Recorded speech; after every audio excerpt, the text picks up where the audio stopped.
Mengelola cash flow. Memiliki keuntungan dalam bisnis merupakan hal yang penting. Namun, percaya atau tidak, ada hal lain yang lebih penting, yaitu memiliki cukup kas. Keuntungan tidak sama dengan cash flow. Keuntungan adalah pemasukan hasil penjualan produk atau jasa dikurangi pengeluaran atau biaya menjalankan bisnis. Sementara arus kas atau cash flow adalah semua uang yang masuk dan keluar dari bisnis. Cash flow dapat diibaratkan arus bahan bakar pada kendaraan kita.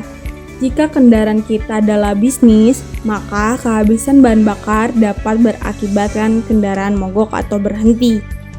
Umumnya ada 4 hal yang dapat menjadi sumber permasalahan pada cash flow. Atau singkatnya, jika 4 hal ini terjadi pada bisnis kita, maka indikasi bahwa usaha kita akan mengalami masalah cash flow. Mari kita lihat keempat sumber itu. Pertama, penjualan kita tidak cukup tinggi. Pada situasi ini, idealnya bisnis kita perlu mendapatkan tambahan pelanggan atau menjual lebih banyak kepada pelanggan yang sudah ada. Namun selain itu, kita juga harus memastikan bahwa kita memahami siapa dan masalah yang dihadapi prospek pelanggan kita. Kedua, terdapat penjualan belum atau tidak tertagih. Dalam hal ini, ada kemungkinan pencatatan piutang dalam bisnis kita tidak rapi sehingga ada piutang yang belum atau tidak tertagih.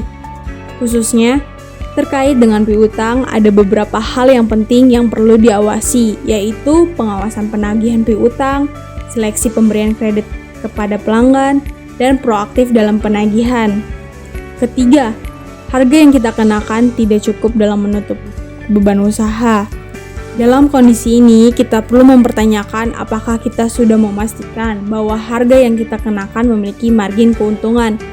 Dan selanjutnya, apakah bisnis kita menawarkan nilai lebih, sehingga pelanggan juga rela mengeluarkan biaya lebih. Selain itu, kita juga perlu mengetahui biaya produk atau harga pokok penjualan, titik impas atau BAP, strategi penetapan harga yang berlaku di industri bisnis kita, sehingga kita memiliki peluang untuk melakukan manuver harga tanpa merugikan keuangan kita. Keempat, pengeluaran bisnis terlalu besar. Dalam situasi ini, kita perlu mempertanyakan apa pengeluaran bisnis kita sudah dapat diprediksi sebelumnya, dan apakah jumlah dapat kita kendalikan atau minimalkan. Selain itu, apakah kita sudah memantau persediaan secara efisien, memisahkan antara rekening bank bisnis dan pribadi kita agar tidak tercampur. Dan kembali ke pertanyaan awal tadi, apakah kita mengetahui proyeksi saldo kas bisnis kita minimal 6 bulan ke depan? Nah, sebagai langkah awal kita menyelesaikan permasalahan tadi, kita bisa mulai dari yang paling mudah, yaitu menjadwalkan pembayaran untuk berbagai pengeluaran bisnis kita sehingga kita dapat menyiapkan uang untuk membayarnya.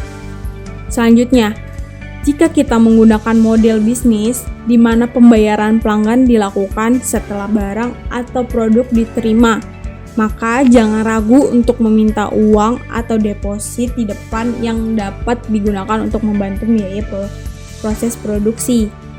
Berikutnya, lakukan pemantauan pada seluruh penerimaan baik tunai maupun transfer.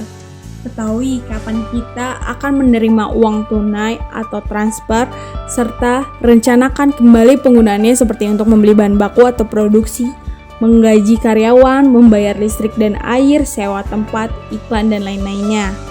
Dan last but not least, membuat anggaran cash flow bisnis kita.